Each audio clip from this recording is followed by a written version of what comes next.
Hello hackers, so this is Ashish Kumar once again. Welcome you all to WS Cube Cyber Security. Learners, आज की इस video में हम समझने वाले हैं कि आखिर किस तरीके से हम अपनी लिनक्स मशीन्स में अपने मन चाहे सॉफ्टवेयर्स, मन चाहे टूल्स इंस्टॉल कर सकते हैं। सो लर्नर्स, आज हम किसी भी टूल को लिनक्स में इंस्टॉल कैसे करें वो समझेंगे, और ऐसा करने के लिए हमारे पास लिनक्स का पर्सनल प्ले स्टोर है जिसका नाम है APT। APT क्या है सर? लिनक्स का पर्सनल प्ले स्टोर है। जिस तरीके से हमारे एंड्रॉइड में ऐप इंस्टॉल करने के लिए प्ले स्टोर मिलता है, हमारे विंडोज के लैपटॉप्स या पीसीज में या विंडोज ऑपरेटिंग सिस्टम में सॉफ्टवेयर को इंस्टॉल करने के लिए हमें माइक्रोसॉफ्ट स्टोर मिलता है। ब्राउजर्स के सॉफ्टवेयर इंस्टॉल करने के लिए वेब सॉफ्टवेयर मिलता है, वेब स्टोर मिलता है। उसी तरीके से लर्नर्स, हमारे लिनक्स के सॉफ्टवेयर इंस्टॉल करने के लिए हमारे पास है APT। एंड अगर आप इस ethical hacking cyber security field में अपना करियर बनाना चाहते हैं, आप इसे एक पैशन के तौर पे देखते हैं, तो in that case learners, WS Cube Tech आप सभी के लिए क्या गया है WSCH version 3, WS Cube Tech का complete ethical hacking boot camp which is powered by AI से लैस एक ऐसा कोर्स जो स्पेशली आप लोगों के लिए डिजाइन करा गया है, जो वैसे तो एक बिगनर्स करिकुलम है लर्नर्स, लेकिन ये आप लोगों को काफी डेप्थ और प्रैक्टिकल लेवल तक के टॉपिक्स भी सिखाएगा। और इतना ही नहीं, आपके स्किल्स को बेस्ट लेवल पे शार्प करने के लिए आपको यहाँ पे projects, cheat sheets, notes, case studies और कोर्स कंप्लीशन सर्टिफिकेट भी प्रोवाइड कराया जाएगा। आपकी daily classes live zoom app के जरिए होगी, जहां पे आप अपने मेंटर से डायरेक्टली इंटरेक्ट कर पाएंगे। आप अपने डाउट्स, अपने प्रॉब्लम्स और करियर को लेकर आपको जो सपोर्ट चाहिए अपने मेंटर से, वो आप डायरेक्टली ले पाएंगे। एक कंप्लीट रोड मैप आप मेंटर की मदद से बना पाएंगे। सो लर्नर्स, अगर हम एथिकल हैकिंग और साइबर सिक्योरिटी को एक पैशन के तौर पे देखते हैं, उसमें करियर बनाना चाहते हैं, then don't waste your time, just grab this opportunity now. नीचे डिस्क्रिप्शन में आप सभी को फॉर्म लिंक मिलेगा, जिस पर क्लिक करके आप अभी इनरोल कर पाएंगे WSCH वर्जन 3 में।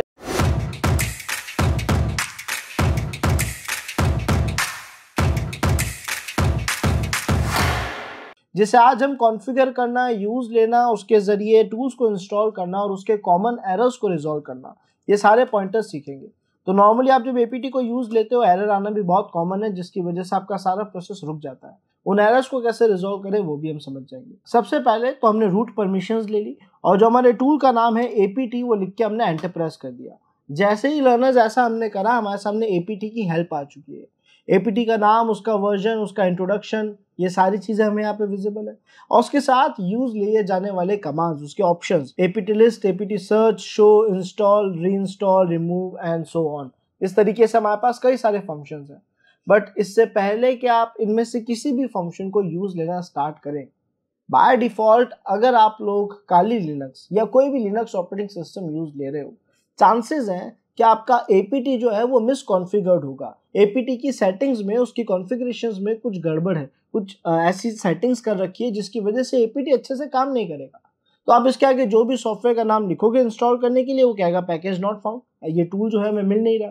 और इसे रिजॉल्व कैसे करें वो मैं आपको बताता हूँ। तो इसके लिए हम डिस्प्ले को क्लीन कर देते हैं, क्लियर कर देते हैं, और अब हम लिखेंगे cd/etc, यानी हम ETC फोल्डर में जाएंगे सर, जहाँ पे हर सॉफ्टवेयर की कॉन्फ़िगरेशन फाइल होती है।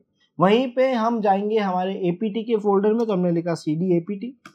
अगर आप PWD करके देखो तो मेरी लोकेशन है /etc/APT। यहाँ पे जब हम ls लिखेंगे तो हमारे पास कुछ फाइल्स और फोल्डर्स आएंगे, जिनमें से एक फाइल हमें विजिबल होगी sources.list नाम की।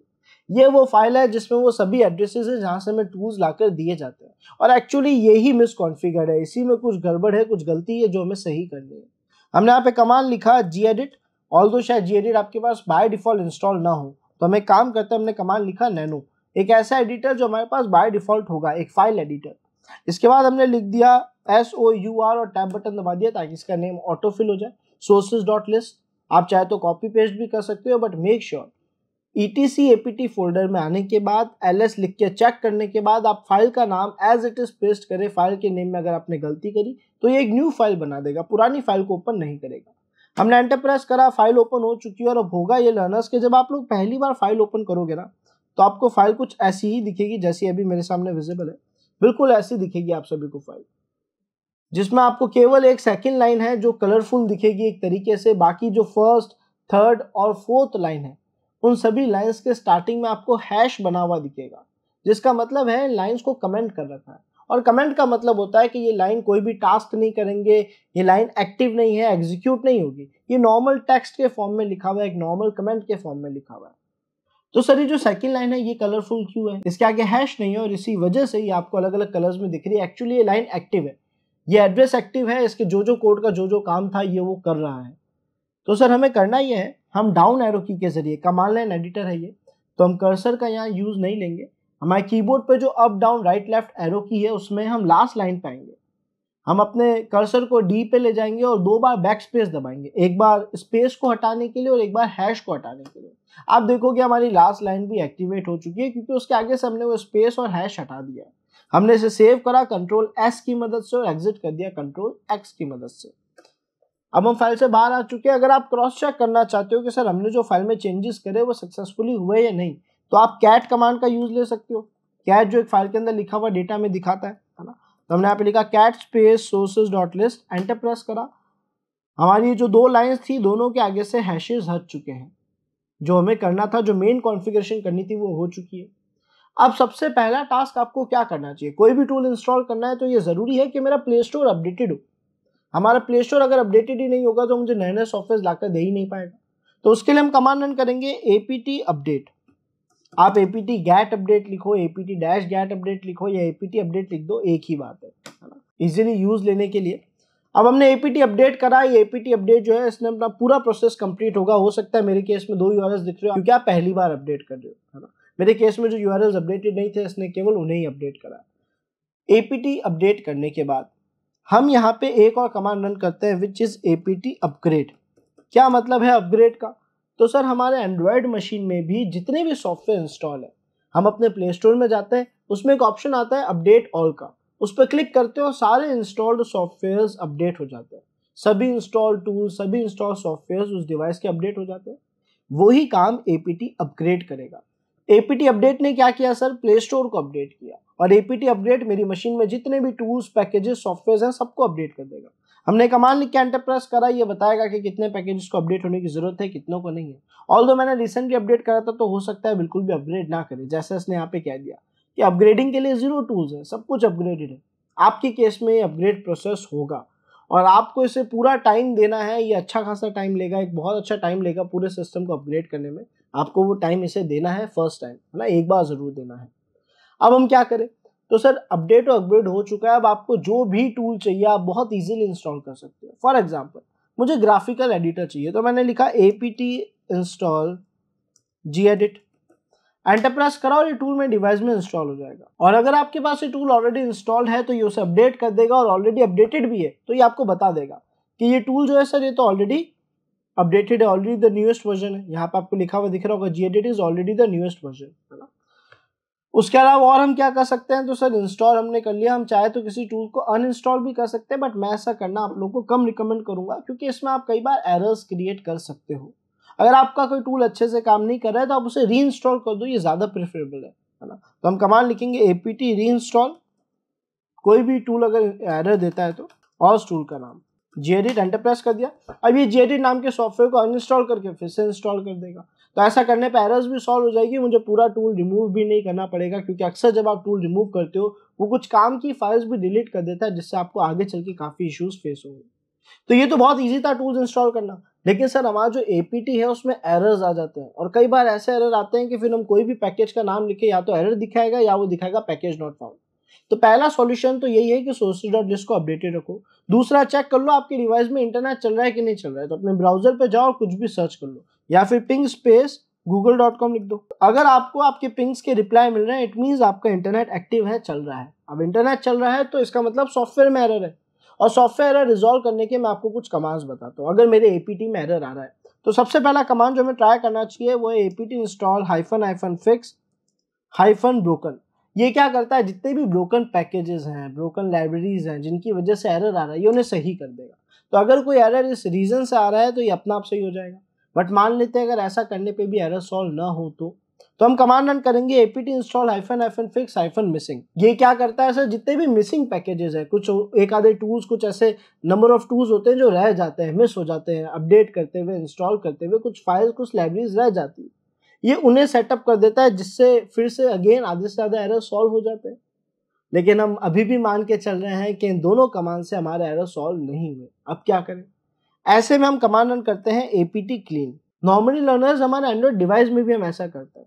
ये जो apt clean है क्या कर रहा है कि जिस तरीके से आप अपने एंड्रॉइड डिवाइस के किसी भी ऐप में ऐप इन्फॉर्मेशन में जाते हो, वहां पे क्लियर कैशे करते हो, जो केवल कैशे डेटा को डिलीट करता है, ये एपीटी क्लीन भी वही कर रहा है।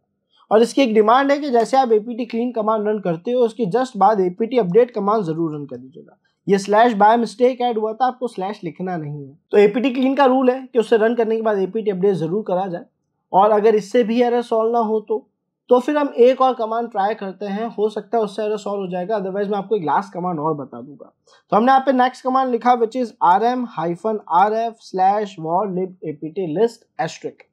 ये जो कमांड आपके सामने अभी लिखा है लर्नर्स, ये क्या करेगा, जिस तरीके से एंड्रॉइड की अगर मैं एग्जांपल लूँ तो किसी भी ऐप में इशू आता है, हम ऐप सेटिंग्स में जाते हैं, क्लियर कैशे करते हैं, वो तो एपीटी क्लीन ने कर दिया, बट एक और बटन होता है वहां पे क्लियर डेटा का, जो उस ऐप का सारा डेटा रिमूव कर देता है ताकि वो ऐप बिल्कुल एक नए सॉफ्टवेयर की तरह जीरो से स्टार्टिंग करे। तो अगर आपके किसी टूल में एरर आ रहा है, तो अगर हमारा एपीटी अभी भी एरर दे रहा है, तो हम चाहेंगे कि वो अपनी स्टार्टिंग से स्टार्ट करे, बिल्कुल उसका क्लियर डेटा हो जाए, डेटा उसका सारा क्लियर हो जाए।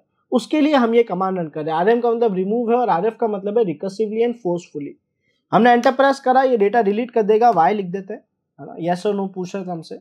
अब इसका भी एक रूल है कि सर एपीटी अपडेट कमांड जरूर रन करना है ये करने के बाद। और अब आप देखोगे मेरा एपीटी अपडेट एक्चुअली पूरा अपडेट होगा, सारी यूआरएल्स फिर से अपडेट होगी, क्योंकि पुराना डेटा तो जा चुका है।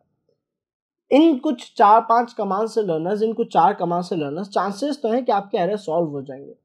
बट अगर कोई एक्सेप्शन है, अगर एरर अभी भी सॉल्व नहीं हो रहा है, तो वैसे तो हम मानते हैं कि 90% एरर्स तो इन्हीं कमांड से सॉल्व हो जाते हैं। अभी जो 10% एरर्स आप लोगों के पास और आ रहे हैं, इनमें से 5% एरर्स को और रिजॉल्व करने का एक कमांड बता देता हूँ। और अगर वो 5% भी काम नहीं आता है, अगर हम वो एक्सेप्शनल 5% में पहुंच जाते हैं, तो उन्हें रिजॉल्व करने के लिए हमें एरर को पढ़ना पड़ेगा, समझना पड़ेगा। एआई का यूज लेना चाहते हो तो ले सकते हो, ये सब कुछ करने के बाद एरर रिजॉल्व करना होगा, क्योंकि एक्सेप्शन होते हैं, है ना। फिलहाल इसको प्रोसेस को कंप्लीट होने देते हैं और मैं आपको बताता हूँ लास्ट कमांड जो आपको 95% एरर्स को है रिजॉल्व करने में मदद कर देगा। सो लर्नर्स, जब हम लास्ट कमांड रन करेंगे विच इज dpkg-configure-a। ये कमांड क्या है, कैसे काम आ रहा है, तो sir dpkg basically Debian packages को मैनेज करने वाला एक टूल है। जैसे एपीटी है उसी तरीके से हमारा लिनक्स जो है, कंप्लीट डेबियन बेस्ड जो हमारे ऑपरेटिंग सिस्टम्स है, इनमें .db फाइल्स काम आती है, उन्हें मैनेज करने में dpkg यूज आता है। तो हमने इसका एक फंक्शन यूज लिया -configure, जो कि क्या करेगा, सभी टूल्स को कॉन्फ़िगर कर देगा। तो किसी में भी अगर एरर आ रही थी मिसकॉन्फ़िगरेशन की वजह से, तो वो रिजॉल्व हो जाएगी।